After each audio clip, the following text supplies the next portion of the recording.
അപ്പോൾ എല്ലാവർക്കും MR ക്വാളിറ്റിയുടെ പുതിയൊരു വീഡിയോയിലേക്ക് സ്വാഗതം. അപ്പോൾ ഞാൻ എൻ്റെ ഒരു ദിവസമാണ് കാണിക്കുന്നത് കേട്ടോ. അപ്പോൾ രാവിലെയുള്ള ഒരു കാര്യങ്ങളാണ്. അപ്പം ഞാനിപ്പോൾ സാധാരണ രാവിലെ നമ്മൾ എഴുന്നേറ്റ് പിന്നെ അടിച്ചു വാരി തുടയ്ക്കും. അത് കഴിഞ്ഞ് ചെറിയൊരു വർക്കൗട്ട് ചെയ്യും. അത് സുംബ അങ്ങനെ എന്തെങ്കിലും ഒന്ന് ചെയ്യും. അത് കഴിഞ്ഞാൽ നമ്മൾ വിളക്ക് വെച്ചു, പ്രാർത്ഥിച്ചു ഒക്കെ ചെയ്തതിന് ശേഷമാണ് അടുക്കളയിലൊക്കെ കയറുക. നമ്മൾ ദിവസേന ചെയ്യുന്ന കാര്യമാണ് കേട്ടോ. ഡെയിലി നമ്മൾ തന്നെയാണ് ചെയ്തു പോരുന്നത്. അങ്ങനെ പ്രാർത്ഥനയ്ക്ക് കഴിഞ്ഞാൽ ലളിതാ സഹസ്രനാമമാണ് ചൊല്ലുന്നത്. ലളിതാ സഹസ്രനാമം ചൊല്ലിക്കഴിഞ്ഞാൽ പിന്നെ നമ്മൾ നേരെ അടുക്കളയിലേക്ക്. ബാക്കി പിന്നെ രാവിലത്തെ പിന്നെ ഭക്ഷണത്തിൻ്റെ കാര്യം, അതുപോലെ തന്നെ എനിക്ക് ഹസ്ബൻഡിന് ഒക്കെ ഫുഡ് കൊണ്ടുപോകണം. അപ്പോൾ ഞാൻ പറഞ്ഞല്ലോ, ഞാൻ ഷോപ്പിൽ പോകുന്ന ആളാണ്, അതുകൊണ്ട് എനിക്കും കൊണ്ടുപോകണം. ഏട്ടൻ ജോലി ഉള്ള ആളാണ്, അതുകൊണ്ട് ഏട്ടനും ഫുഡ് കൊണ്ടുപോകണം. അപ്പോൾ പിന്നെ മോന് സ്കൂളിൽ പോകാനുണ്ട്. ഇളയ മോൻ 2 വയസ്സായിട്ടേ ഉള്ളൂ. അയാൾ സ്കൂളൊന്നും പോകാനായില്ലല്ലോ. അപ്പോൾ അതുകൊണ്ട് അയാളെ കാര്യങ്ങളും രാവിലത്തെ ആ തിരക്കിൻ്റെ കൂടെ ഉണ്ടാവും. അപ്പം രാവിലത്തേക്ക് ഇന്ന് ഉപ്പുമാവായിരുന്നു ഉണ്ടാക്കിയത്. സാധാരണ ഞങ്ങൾ ഓരോ ദിവസം ഓരോ കാര്യങ്ങളൊക്കെയാണ് ഉണ്ടാക്കിയത്. എന്നാലും കുറച്ചും കൂടെ എളുപ്പമുള്ള കാര്യങ്ങളാകുമ്പോൾ കുറച്ച് നമുക്ക് ബാക്കി കോഴീൻ്റെ കാര്യങ്ങളൊക്കെ നോക്കാൻ കുറച്ചുകൂടി സമയം കിട്ടും. അപ്പോൾ ഇന്ന് ഉപ്പുമാവ് ഉണ്ടാക്കി. അപ്പം പിന്നെ ചോറ്, കറി ഇതെല്ലാം ഇതിൻ്റെ കൂടെ തന്നെ രാവിലെ കഴിഞ്ഞു പോവും. പിന്നെ ഞങ്ങളൊക്കെ കൊണ്ടുപോകുന്നതിനെ കൊണ്ടൊക്കെയാണ് അത് അങ്ങനെ നേരത്തെ വെക്കും.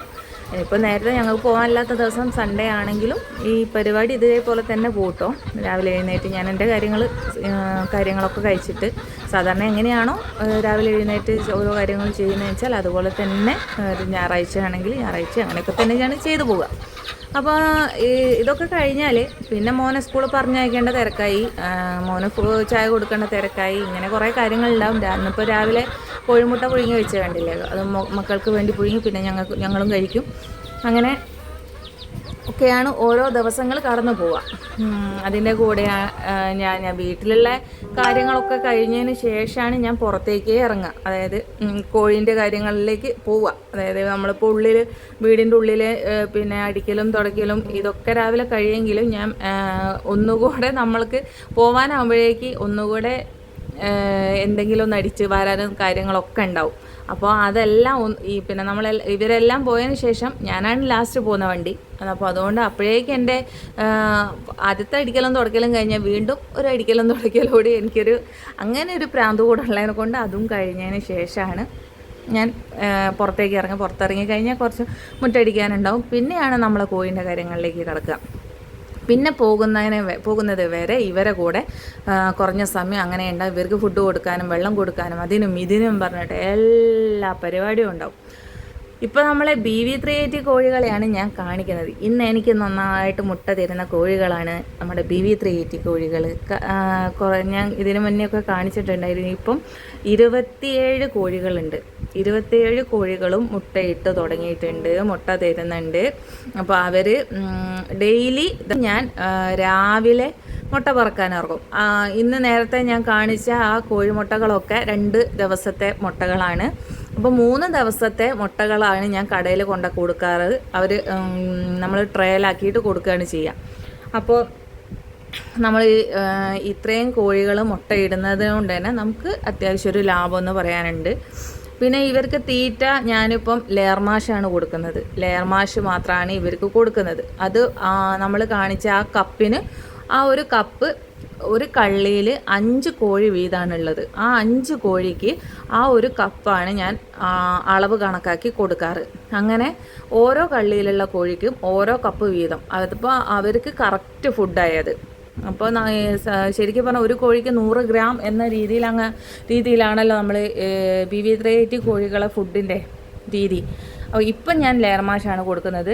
പിന്നെ ഈ കോഴികൾക്ക് എന്താ പറയുക, നമ്മളെ പിന്നെ ഗോതമ്പ് പിന്നെ മുളപ്പിച്ച് കൊടുക്കുന്നതെന്നൊക്കെ കേൾക്കാറുണ്ട്. ഞാനിതുവരെ കൊടുത്തിട്ടില്ല. ഇനിയിപ്പം ഞാൻ വിചാരിക്കുന്നുണ്ട് നല്ല ഗോതമ്പൊക്കെ നമുക്ക് വാങ്ങിയിട്ട് ഇവർക്ക് നല്ല ഗോതമ്പ് റേഷൻ പീടികയിൽ നിന്നൊക്കെ നമുക്ക് ഗോതമ്പ് കിട്ടുന്നതാണ്, പൈസ കൊടുത്താൽ കിട്ടും.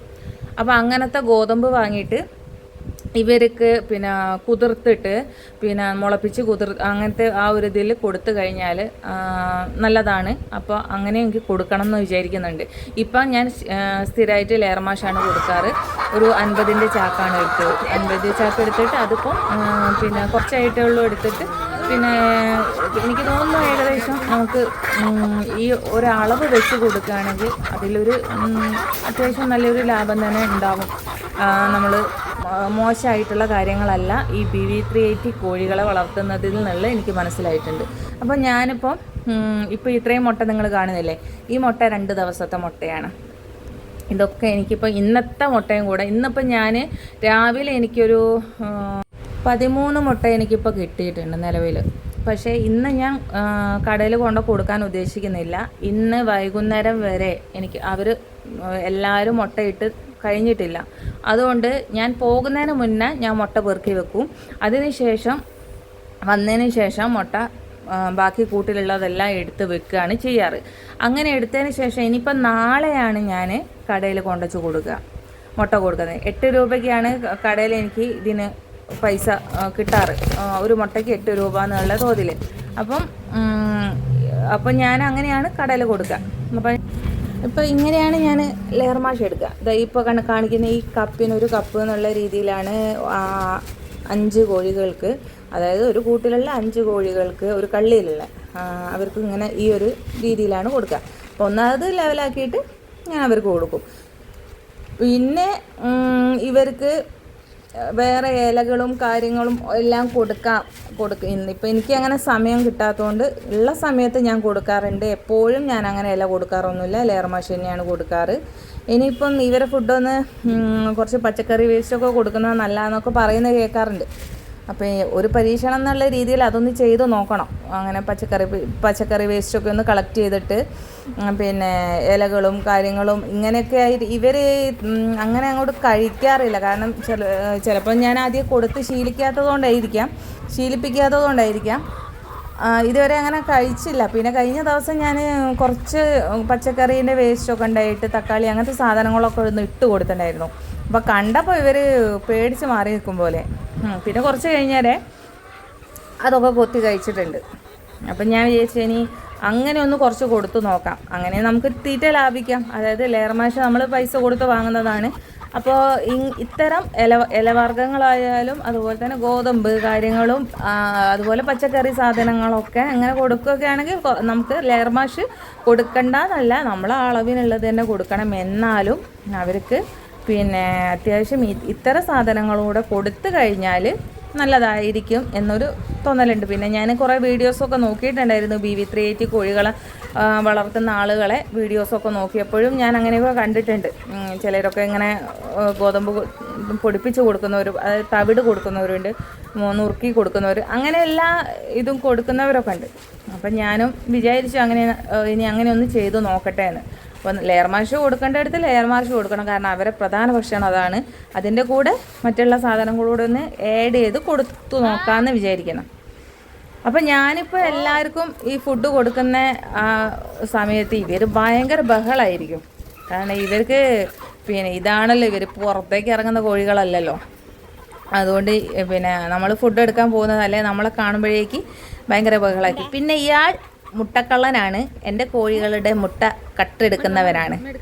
എപ്പോൾ നോക്കിയാലും മുട്ട എടുത്തിട്ട് ഓടിപ്പോവും. മുട്ട എടുത്തിട്ട് 2-3 മുട്ട മൂപ്പനാർ തന്നെ പൊട്ടിച്ചു. ഇന്നലെ ഒരു മുട്ട പൊട്ടിച്ചു. ദിവസേന ഇയാളെ നോക്കി നടക്കേണ്ട അവസ്ഥയാണ് ഇപ്പോൾ. മുട്ട എടുത്ത് വിട്ടാളി, എതിലെയാ വരിക എതിലെയാ പോവുക എന്നൊന്നും നമുക്ക് പറയാൻ പറ്റില്ല. ഇപ്പം നമ്മൾ കാണുകയാണെങ്കിൽ ഇതാ മുട്ട അതാന്ന് പറഞ്ഞിട്ട് അമ്മ മുട്ട കൊണ്ടുതരാൻ പറഞ്ഞിട്ടും ഒക്കെ കൊണ്ടുതരും. പക്ഷെ ആൾ ഭയങ്കരനാണ്. മുട്ട എടുത്ത് പോകുന്ന പോക്കിൽ എങ്ങനെയെങ്കിലും കയ്യിൽ നിന്ന് വീണു പോകും, അങ്ങനെ മുട്ട പോകും. അപ്പോൾ പിന്നെ എങ്ങനെയെങ്കിലും മുട്ട കോഴി ഇട്ടെന്ന് കാണുമ്പോഴേക്ക് വേഗം എടുത്ത് വെക്കാനാണെങ്കിൽ ആളെ കാണിക്കാണ്ട്. പിന്നെ ഇതെന്താണെന്ന് വെച്ചാൽ ഞാൻ കോഴിക്കാട്ടം എടുത്ത് വെച്ചതാണ്. അപ്പോൾ നമുക്കത് വളമായിട്ട് ഉപയോഗിക്കാമല്ലോ.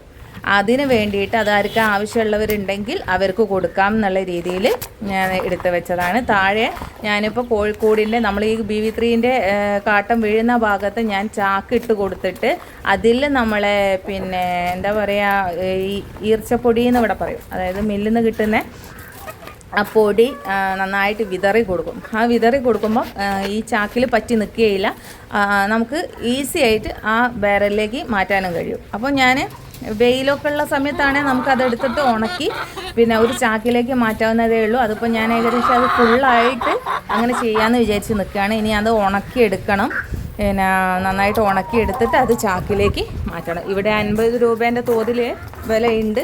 നമ്മളെ ഈ ഒരു കോഴിക്കാട്ടത്തിൻ്റെ ആ ഒരു വളത്തിന് 50 രൂപേൻ്റെ ഇതിലാണ് ഇവിടെ വില ഉള്ളത്. അപ്പം ഞാൻ സാധാരണ അങ്ങനെയാണ് ചെയ്യുക. 1-2 ദിവസം കൂടുന്നതിനനുസരിച്ച് കാട്ടം വീഴുന്നതിനനുസരിച്ച് അതിൻ്റെ മുകളിൽ വീണ്ടും പൊടി വിതറി കൊടുക്കും. അപ്പം പുറത്തേക്ക് മണവും വരില്ല, ഒന്നും ഉണ്ടാവില്ല. അപ്പോൾ അങ്ങനെയാണ് ചെയ്തു പോരുന്നത്. അപ്പോൾ 2 ദിവസം കഴിഞ്ഞ് കഴിഞ്ഞാൽ 2-3ാമത്തെ ദിവസം ഞാനതെടുത്ത് ഈ ബാരലിലേക്ക് മാറ്റും.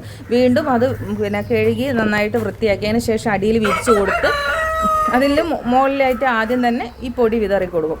അങ്ങനെയാണ് പൊതുവേ ചെയ്യാറ്.